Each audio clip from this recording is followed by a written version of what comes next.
Welcome, everyone, to the F6P NFL DFS kickoff show live on Fantasy Six Pack's YouTube channel.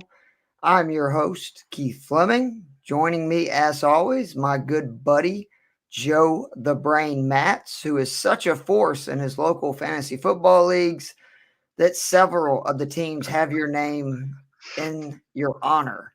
I guess we'll say that. Well, yeah, honor quotation marks for sure. Joe Biden Matz, I think, is my favorite.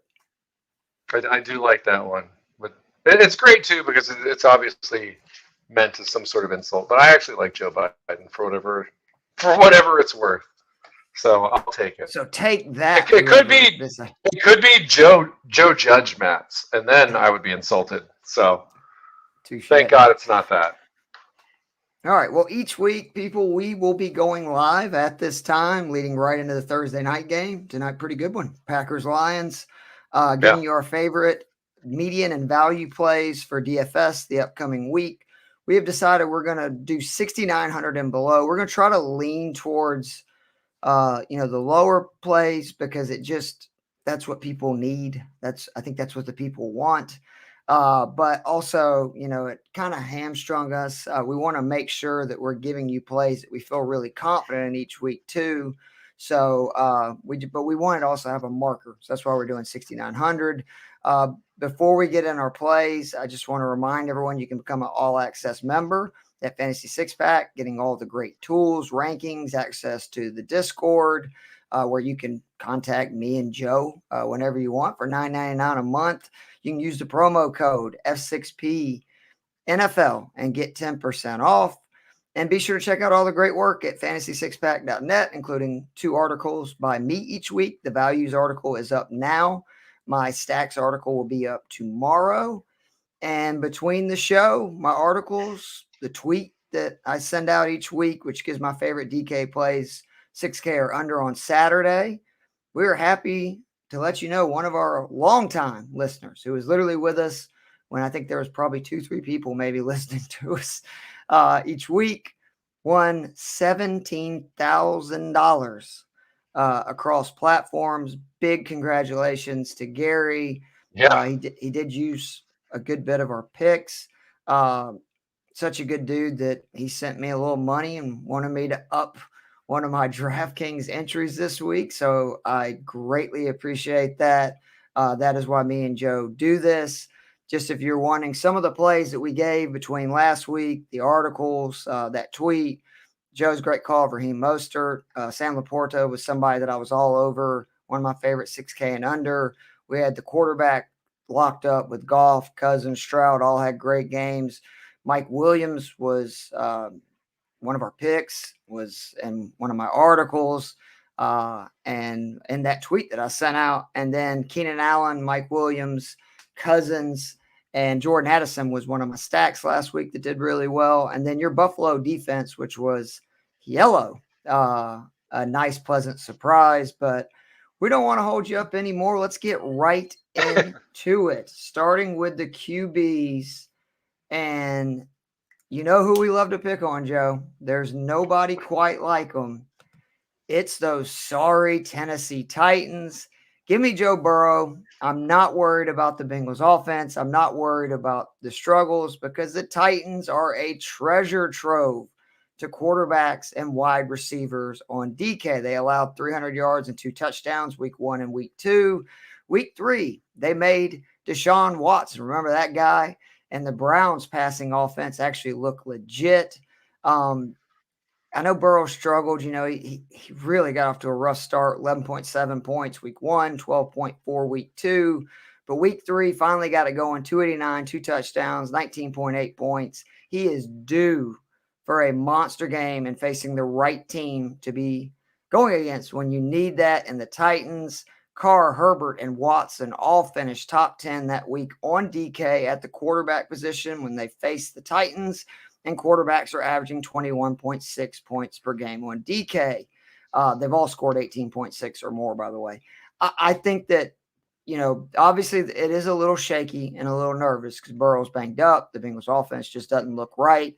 But I am not scared of this Titans defense. I will be cussing myself if I don't play at least the Bengals quarterback and their top 2 receivers in some lineups. So give me Burrow versus Tennessee. Who's your guy, Joe?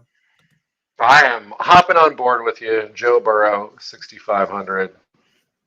I mean, it's like you said, Tennessee's like the ultimate. It makes you easy for your decisions team because Jerome Ford had a pretty solid game last week, but I saw a stat that was going back to week 1 of last year. Jerome Ford is the second running back to break 17 points against He didn't the run Tennessee on Titans. Just for the record, that was a passing touchdown, and they got lucky with a short rushing The touchdown. last guy to really have a good running game against them was Saquon Barkley, week 1 of last season. Wow. They shut down the run game. They opened the floodgates for the pass game. So every week, you can just go, hey, the running back's facing Tennessee, wipe them off your list. Receivers and the quarterback, let it ride. No reason to go away from it outside of, like you said, there's obviously, for whatever reason, whether it's Burrow's health, the offensive line, T. Higgins last week just inexplicably dropping passes.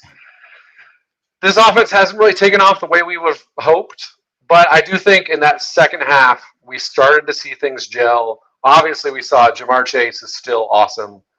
And yeah, if you have Jamar Chase, and I expect a T. Higgins bounce back against this Titans defense, you don't ask questions. You just put people in your lineup. Yeah, and maybe he's a little low owned because of all the things, we've said. Yeah, hopefully. People are scared to do it, and I'm not going to be.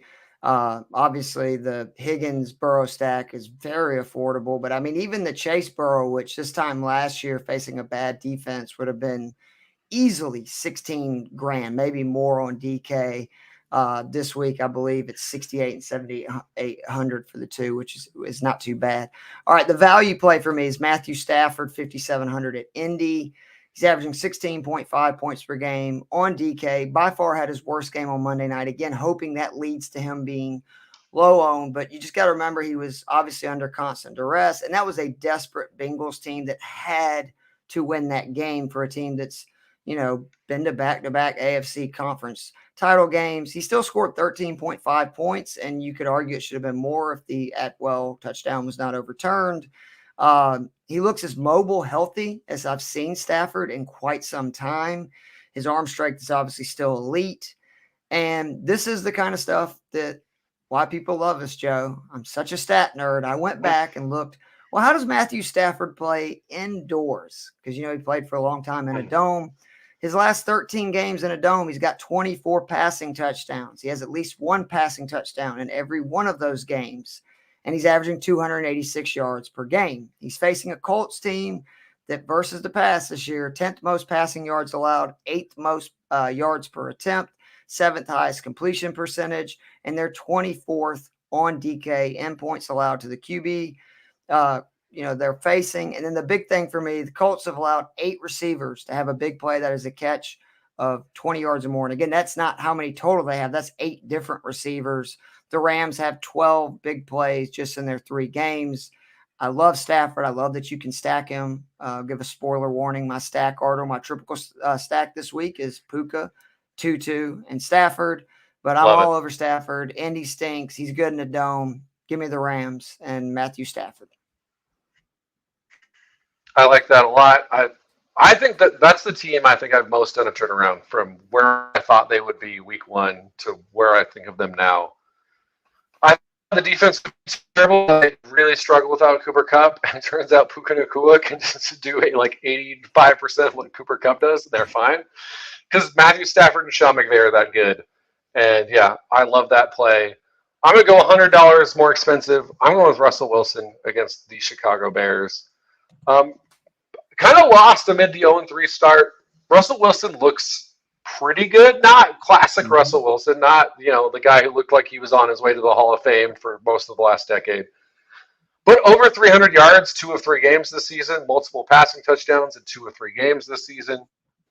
Jerry Jeudy should just get better the longer he's back and healthy.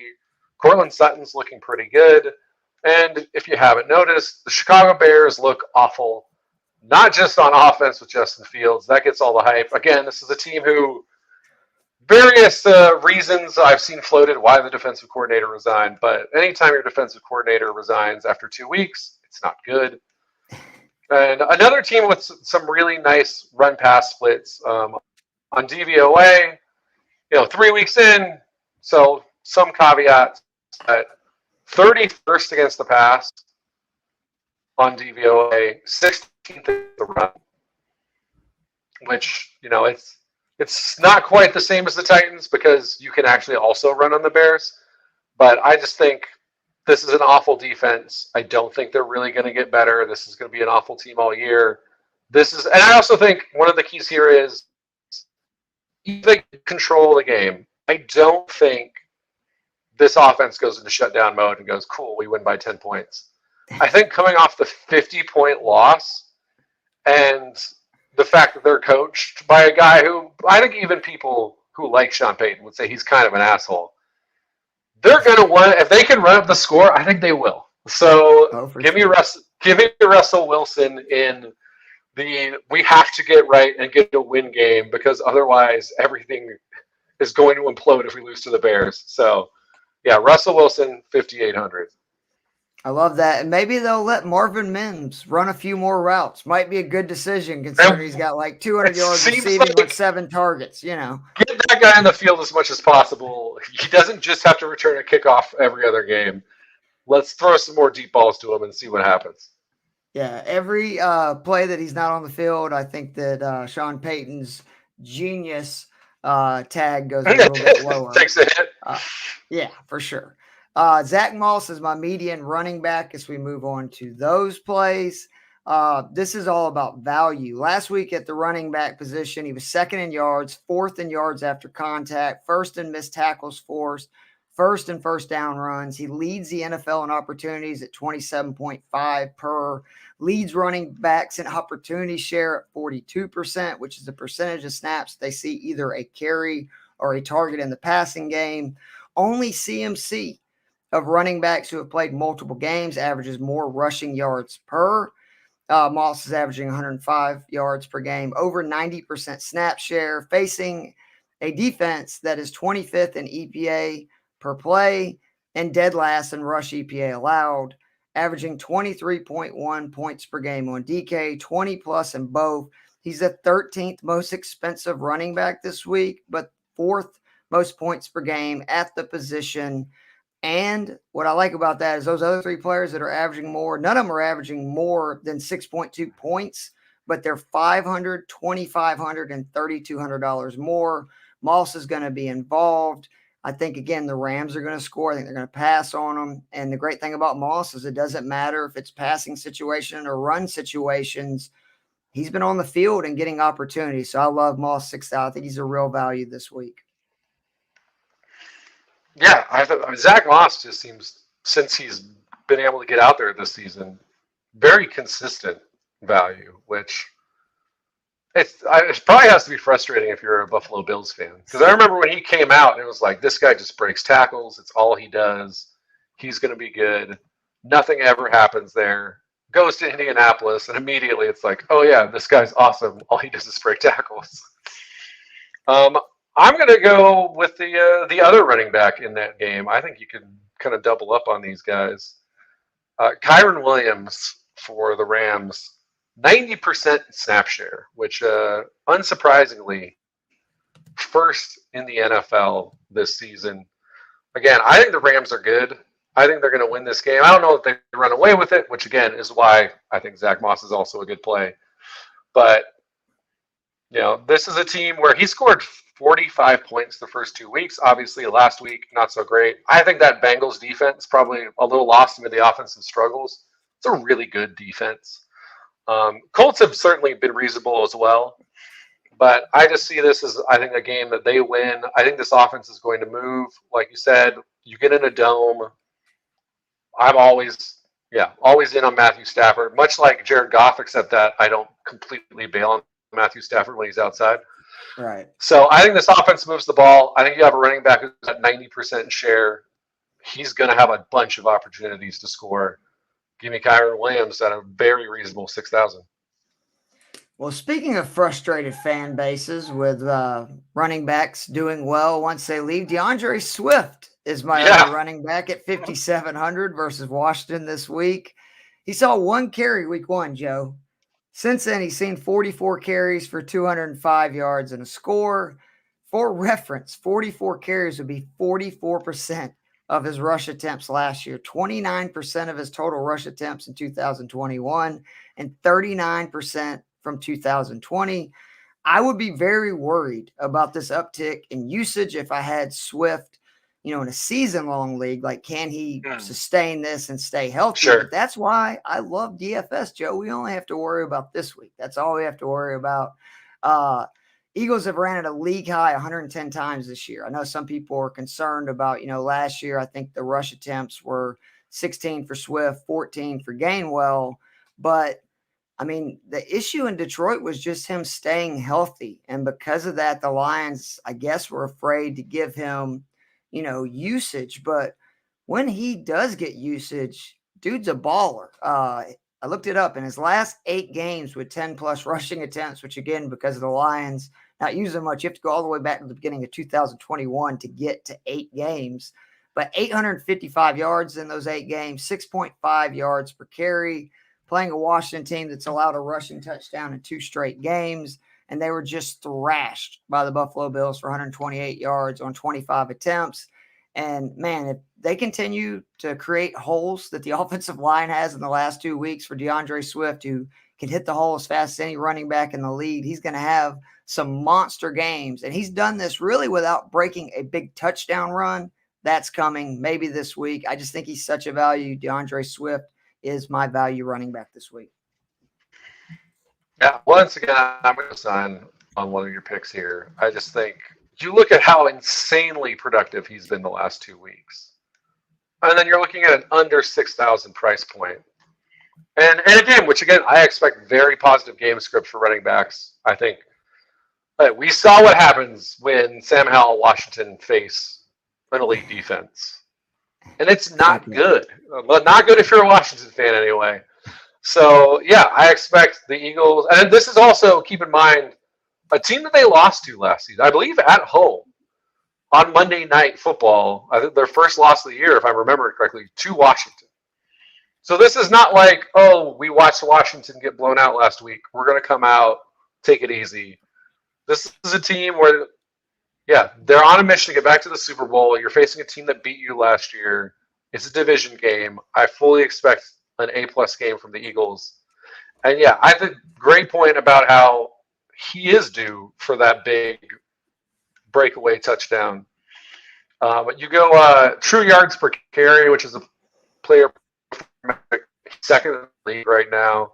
He has 3 breakaway runs, but one of those hasn't gone for a touchdown yet. So I think you get a guy who has that game-breaking ability. There's been the pictures going around of the holes he's running through the last couple of weeks. Unbelievable, yeah. And it's like it's one of those ones that almost convinces you could run through that hole, and then you remember that what would be waiting on you on the other side? Like they would close the hole because my 5'6" 40 would not get me through the hole. But if you're DeAndre Swift, it is that easy because you are that fast and the holes are huge. So yeah, just this is a guy where until something goes wrong or until he gets priced, honestly, in the upper 6,000s at least, I don't know why you wouldn't just keep putting him in every lineup. Completely agree. All right, the wide receivers this week, I think it's as loaded of a wide receiver slate that I've seen in a long time, especially like the value plays. I mean, like that kind of 5,500, I think, to about 4,800 is just littered with guys that I really like this week. But I do want to give T. Higgins a shout out. Obviously, Jamar Chase is too expensive to qualify for the 6,900, who I also love this week because they're playing the Titans. But he had an awful game in week 3. It's kind of a little bit of deja vu, Joe. Remember week 2 on this show, I was all over T. Higgins because actually I think we both were, right? I think he was one of both of our plays. I believe so. Because we were like, look, it was a bad game, no doubt, but he had a good matchup. He was seeing a ton of targets. He's seeing almost 10 targets per game. He's seen 4 red zone targets this year, and that's impressive because the Bengals have not been getting in the red zone a lot, and Tennessee is just awful versus pass. I mean, last year, the most passing yards in the league, 500 yards more than 30 of 32 teams. They're awful again this year. 4 wide receivers have finished top 12 on DraftKings for the week versus the Titans. For those that are not good at math, that is more wide receivers that have finished top 12 for the week than weeks that we have played. 8 receivers have scored 11 or more points on DK versus the Titans in just 3 games, which is kind of baffling. 4 have scored 20-plus points. And Higgins had 2 good games versus the Titans last year, and the first one without Jamar Chase, 7 catches, 114 yards, and a touchdown. With Chase in the playoffs, 7 for 96. I think Higgins is just a really, like, anytime he's below 7K, I think you should play him, especially when he's playing a bad defense. Yeah, I unsurprisingly, even though I'm not going to co-sign this week, I co-sign in spirit. As always, love T. Higgins. Love like we said earlier with Burrow. Just love whatever you want to throw in. Burrow Chase, Burrow Higgins, even Burrow Boyd. I'm for it. Absolutely against the Titans. I am going to go just below you with Puka Nacua, the rookie extraordinaire who just... I'm still at a loss because I had not heard of this guy. And I do a reasonable amount of research before the NFL draft every year. And I usually have like a top 15 receivers in the draft like listed out. Not on my radar. So shame on me and I guess most of the NFL because he has 30 receptions on 42 targets through 3 weeks, which is freaking insane. Like last week was the bad week against, again, a very good, very well-coached Bengals team. He finishes with 12.2 points. 5 receptions, 72 yards. If you told me at the start of the year he's going to have a game like that this season, I'd be like, cool, that's probably his best game of the season. Instead, it's the worst very early on. He's up against the Colts. Colts run zone 90% of the time this season. According to PFF, that is the 2nd highest rate. Nacua this year, 299 receiving yards on 96 routes run against zone. So over 3 yards per route run. 85 receiving grade per PFF. That is the 7th highest among receivers against zone. So yeah, again, I think that Stafford pick made a ton of sense. I think he's going to do well. And if he's doing well, I'm assuming Puka's doing well against a defense that seems designed for him to do well. So I know his price is finally getting to where you start to wonder about it, but I think we're still another week away. After he goes for like 8, probably 8 is probably too low. Let's say 10 receptions for 120 yards. Next week will maybe be the week where I say, he's too pricey. But this week, let the Puka train keep rolling. All right. Do you have Jacoby Myers in any of your plays this week? I do not have him listed, but he will be in some of my lineups for sure. Okay, because I do want to really quickly just go over some stuff. He is not one of my official plays, but, as the week goes on, stuff changes. Almost 88% of the first read passes for the Raiders in games that Adams and Myers plays are going to those 2 guys. He's 4th most in expected fantasy points per game at wide receiver, scored at least 15.5 points per game. He's seen 11 targets per. Chargers have already allowed 2 top 5 performances at DK from wide receivers this season. He's 7th in points per game on DK, despite being the 26 receivers being more expensive. So I really like him. But the other Ram receiver is my value play, Tutu Atwell, 5,500 at the Colts. Seen 8 targets in each game, 15 points or more in all 3, 12th among wide receivers and routes run. Only Jacoby Myers, who I was just mentioning, in the 5K range is averaging more points per game than Tutu, who's averaging 17.8. The Colts, who I spoke about when discussing Stafford, 27th on DK versus wide receivers. That is because they have given up 48 receptions for 572 yards and 4 touchdowns in just 3 games. I love stacking him with Stafford, obviously. I like, again, spoiler, my game stack is going to include both of the receivers we just mentioned with Matthew Stafford, with Michael Pittman running it back. You can read why when the Stacks article comes out. And the other thing I really like about it is just the fact that it looks like Cooper Kupp's coming off IR next week. that means the value of this Rams potent passing attack, where they throw it over 52% of the time to these two receivers, the price of that's going to go way up because Cooper Kupp is obviously going to move into one of the top 2 target share people. I don't know who's going to affect more, probably Tutu, but I love the value. This is the last week. He's going to be a great play. It's going to get much more risky, really, for both of those guys moving forward. So give me Tutu 5,500. Yeah. Again, buying into that offense this week. I love it. I'm going to go with Adam Thielen, who I owe an apology to. I kind of thought he was dust. That's one of the reasons I was so big on Jordan Addison this year, which has proven to work out well, is I was like, he's moving into a role as a young guy where an old, decrepit man was playing. And then lo and behold, Adam Thielen has touchdowns and receptions in back-to-back weeks. Looked kind of unstoppable against Seattle. Granted, they were behind the whole game, so positive game script.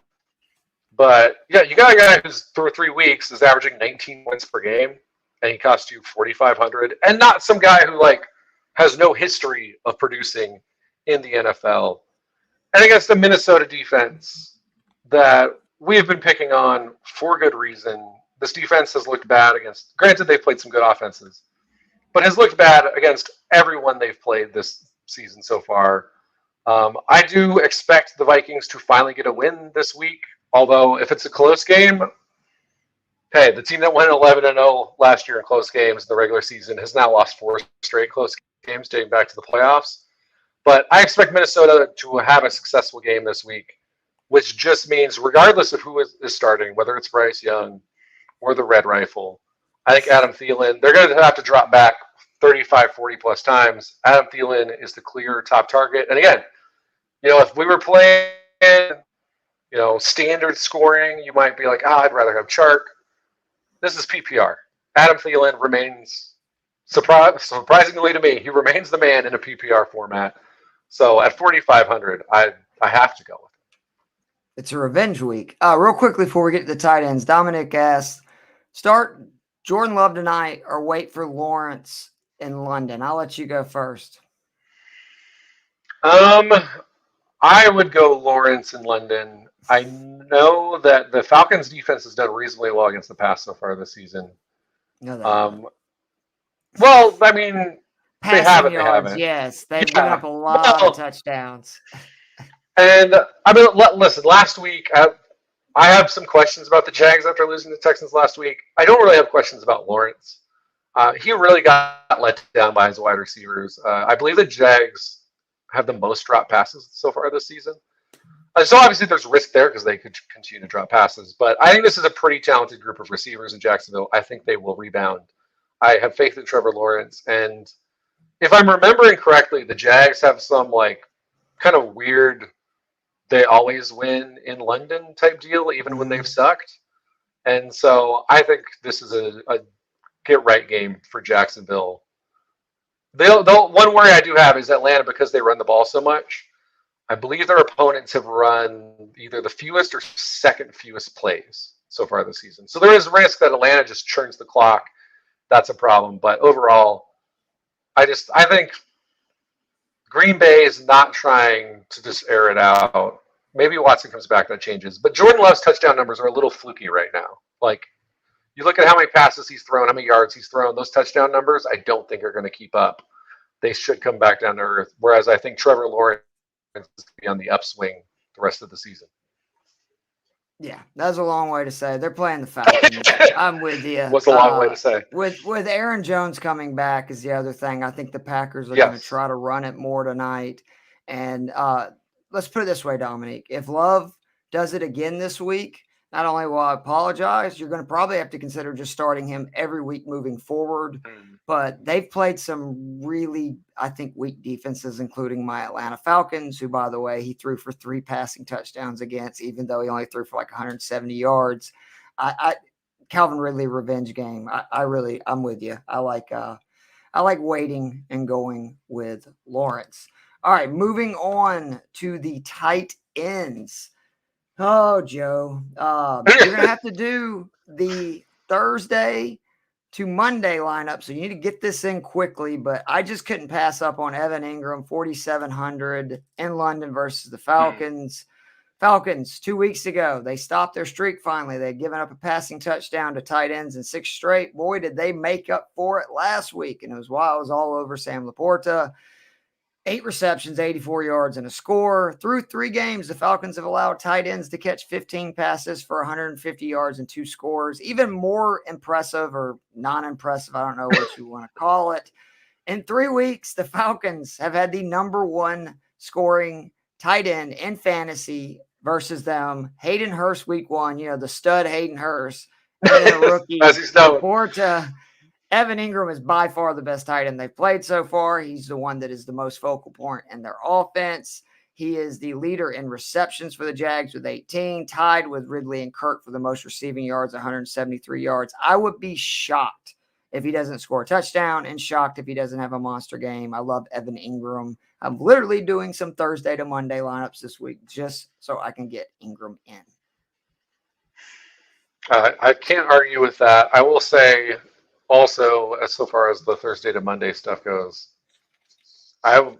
this is the Darren Waller game this week. I think I don't know his price point because I've only really looked at the Sunday slate, and so that's not my official pick. But listen, it's Seattle. It's against a team that wants to get the tight end going because Darren Waller is by far the most. Well, I mean, Jalen Hyatt will hopefully eventually get there, but at this point, by far the most talented receiver on the team. So I love him, and if you're playing a Monday one. But I'm going to go all the way down to 3,400. Pat Freiermuth against the Houston Texans. Coming off, hey, great job, Texans, great win. Freiermuth, I know, only 5 receptions so far this year for 46 yards. 2 of them were touchdowns, so he's actually done reasonably well. You could be worried about it. I think this, though, is the chance for him to actually put stats. It's another one of those, you want to look at the zone versus man stuff. Texans, highest rate of zone defense in the NFL this year. Freiermuth over the last 2 seasons, so we're not just going off with the 3 games. We're also incorporating all of last season. PFF receiving grade against zone, 86.3. Against man, 50.8. His yards per route run, 0.7 man, 1.91 versus zone. So basically he goes from terrible to one of the best tight ends in the NFL. That's the Mike Williams stat you gave us last week, and he went bananas. Right. Well, yeah, last week I was like, hey, Mike Williams, then also Keenan Allen. I was like, both these guys, and thus the Chargers offense, much better against zone than man. Lo and behold, humongous game from those guys. I wish I'd put them all in a lineup together. But yeah, Freiermuth, I think this is the week where we should see all around good numbers, not just him getting bailed out by a touchdown. So give me the Steelers. Also, best case scenario, I'm a little worried, obviously, that pass rush against the makeshift line of the Texans. But C.J. Stroud's playing well, and if he's able to put up points, that makes me feel even better about Pat Freiermuth this week. I like that. I love it when you give me stats like that. My bargain, Logan Thomas, 3,100 at Philly. He missed last week with a concussion, or at least the second half. Make sure he's cleared to play, obviously, but all signs are showing as of today he is going to play this weekend. He is a really safe play in the wasteland that is tight ends each week. If you're not taking like Travis Kelce, Mark Andrews, those guys, he's seen 11 targets and essentially 6 quarters because he got knocked out, obviously, in the second game. He had 8 in week 1. Then he caught 2 passes on 3 targets in week 2 for 22 yards and a touchdown. And again, that was all in the first half. And then he got knocked out. His 9.3 points per game is 5th among tight ends on DK, but he's the 20th most expensive tight end. I've been saying this as I was really high on him week 1 and week 2, that the enemy loves to throw to tight ends, especially athletic ones. When Logan Thomas is there, he's a very athletic tight end, and they have shown it. He's facing a Philly team that is 31st currently versus tight ends on DK. I think it's a very good play, very safe play for a tight end. I think he gets at least 8 to 10 points. Yeah, I'm going to co-sign with you again. I just think that has kind of been the thing where you've looked at the Philly defense this year, which entirely new starting group of linebackers. And I believe they also lost some of their was it both safeties last year? Like they lost a bunch on the back end of their players. They have a new defensive coordinator. They're again good defense, but they are still figuring some things out. And yeah, I think they're going to be focused on taking away the wide receivers. So there's going to be openings over the middle. And yeah, I think what you said about the guaranteed points, like there's other guys where I can like talk myself into like a Donald Parham, who's been only seen like 5-6 targets, but sometimes they come in the red zone. Mike Williams is out. Maybe the Chargers are looking there against the Raiders, who have also been terrible against tight ends. But he's the second tight end. Gerald Everett also is competing for targets with him, whereas Thomas, he is the tight end in Washington. So yeah, I think the fact that he's a safer play, and I still think has reasonable upside, I think that makes him the bargain play this week. The flex, you might have noticed if you saw the image on our thumbnail for the YouTube video, it's Tank Dell, who is my guy. He's been making me a lot of money on DK this year. God bless him. And DraftKings just will not raise his price too much, so I'm going to keep hammering him. He's 4,600 versus Steelers this year. On the season, 251 yards receiving. That's more than Chase and Debo. 15 receptions. That's more than McLaurin and Ridley. 2 touchdowns, more than Justin Jefferson and Stephon Diggs, and he's averaging 16.7 yards per reception. Even better, CJ Stroud has a 143.2 passer rating. It's pretty good, Joe. When targeting our man, Tank Dell, that is number 1 in the NFL for wide receivers. 22% target share the last 2 weeks. And the big thing, and this is what has kind of flown under the radar, percentage of Dell's first read targets. Week 1, 14.8. Week 2, 21.2. Last week, 31.6. Hello. 4,600, slam that. The Steelers have struggled with wide receivers, and I don't even think if you're good, you can stop this guy right now. CJ Stroud looks great. This is my favorite play this week at the price, by far. Tank Dell, $4,600. I like that one a lot. He was a guy I was, in all my season-long leagues, I was trying to pick up this week and kind of angry that I didn't do it a week before. Love the Tank Dell play. I'm going to swerve a little and go with a running back here. Alexander Madison, who I know Cam Akers just got traded there. There's probably a little risk because of that. I don't know that Cam Akers is any good. I kind of think if Sean McVay hates you, I have questions. For as much as he's probably disappointed overall on the season, pretty much every metric has improved week to week. I mean, he started off 11 carries, 34 yards against Tampa Bay. Obviously, not what we want. Against Philly, not a lot happened except for fumbles. Last week, against the Chargers, granted, Chargers have not been a very good defense at all this year. 20 carries, 93 yards. He gets 5 receptions. Even with Cam Akers coming in, I mean, Madison's a guy who's 4th in opportunity share. So just looking at how many runs and targets he's actually getting within the offense among running backs, 4th in the league so far. So I just look at him. I look at the fact that he has dominated. He is improving in every metric. And then the Panthers have just been awful against running backs this year. 30th on DK, adjusted line yards, 4.8 yards. That's taking away the big run plays and just looking at what's consistently happening. They're 29th in that metric. Again, Minnesota, listen, you can't start the season's over if you start 0-4. They're playing a team that is also winless. They have to get this win. I think they do. And assuming that happens, I think Madison's getting 20-plus touches. And I think he's going to pay off easily at that 5,800 price point. Yeah, I think that's very smart. I may have to re-message somebody who messaged me on Twitter earlier and asked me Swift or Madison. And I said Swift, no doubt. Now I've got to ask him who is his other running back. It's still Swift, but yeah. I'm saying, but I want to know now who is his other running back. Who's the third guy? Yeah.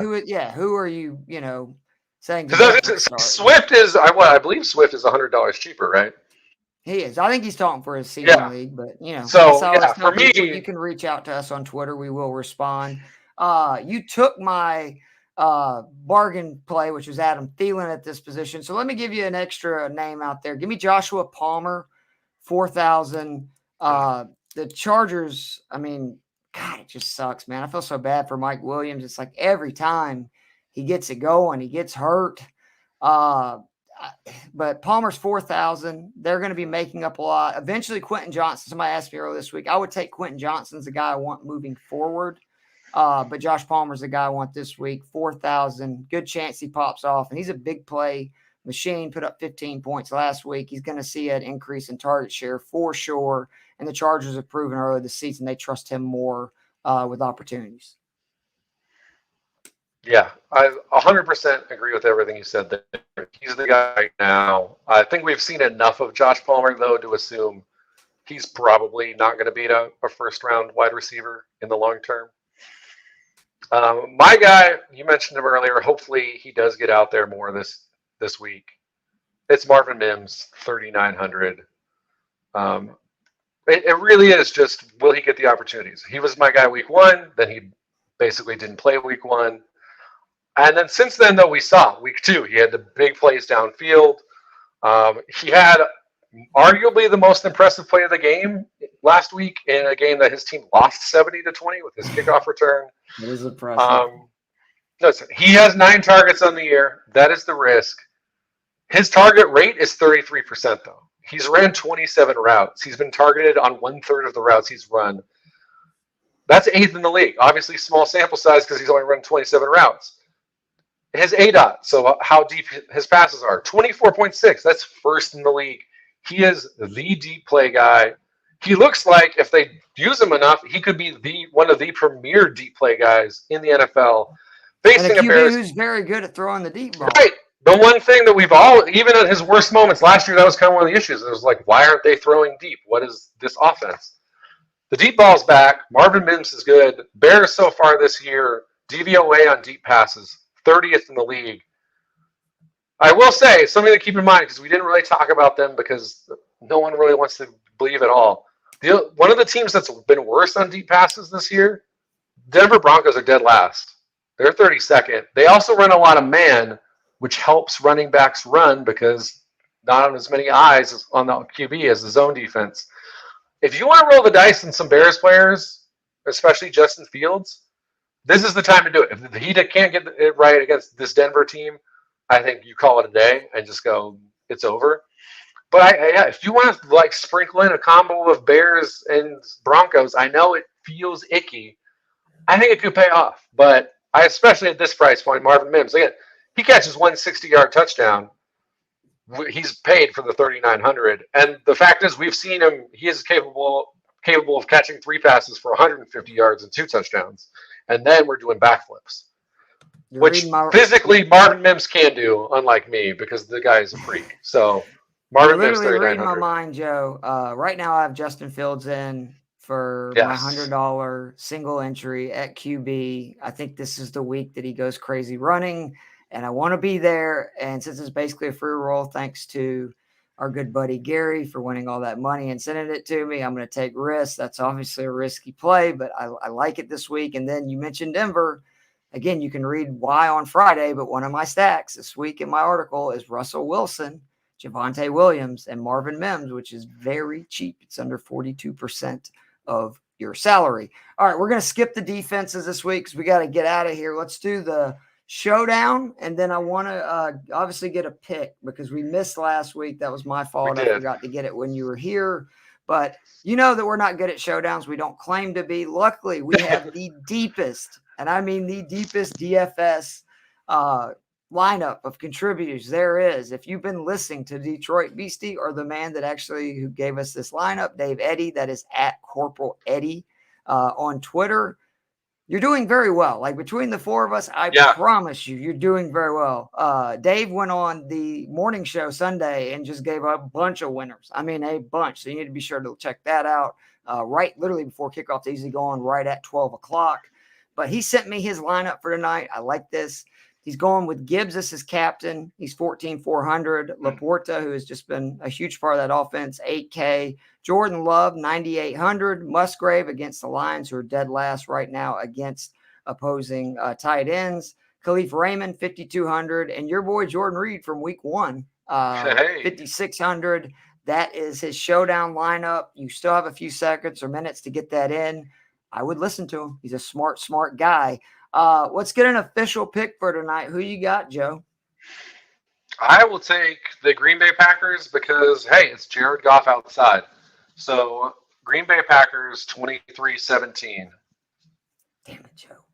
I'm one game behind, because we've only done 2. We both won week 2. I lost week 1.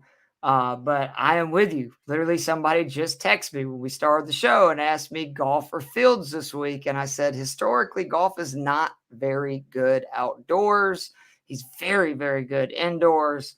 And I think that we're going to really get to see what this Green Bay offense is. And I'm excited because I've been impressed overall. And this is the first game with Jones. Like all the guys are there. Yeah, everyone on the team is actually out there for once. It's not. And I think they're going to be the most impressive part. For a Packer fan, you can't ever have it all. What's his name? Bakhtiar. How do you say his name? He's on. Yeah. So yeah, they can't ever win without losing. But at least they have the weapons. I'm with you. I also have the Packers winning. I'm going to say 24-20. And kind of a close game that goes back and forth. But again, check out all of the amazing work at Fantasy Six Pack in general. There is tons of it, but I am really proud of the staple of DFS people we have. Me Absolutely. and Joe are the new guys on the block. Normally I would say, we're the MVPs, but when you have guys like Detroit Beastie and Corporal Eddie, Chris Robin and Dave Eddy, we're the up and comers. We're the guys that are coming we're off the bench. Mims. We're going to come up with some big plays, but we're not the stars yet. So, but we're ecstatic to be here. Be sure to follow Fantasy Six Pack. If you're not subscribed to the YouTube channel, be sure to subscribe to it, where you will see all of the amazing content that we have available. And real quickly, Joe, I know you probably had a defense. Who's your defense this week? Mid-tier, I haven't double-checked, but I believe Derek Carr is probably not playing this year, right? Or this week. Yeah, it's Winston. Yep, it does look like Winston. So a great stat I heard last week is Sam Howell threw an interception in every quarter last week. That was the 4th time that's happened. I believe it was like the last 20 years. All 3 other times were Jameis Winston. So, hey, if you're going mid-tier, roll the dice, Tampa Bay, that Jameis might just pull a Jameis. I love it. I like actually the other team in that game, New Orleans. It's amazing that 3 of the top corners PFF grade and 3 in pass deflections thus far this season are New Orleans Saints cornerbacks.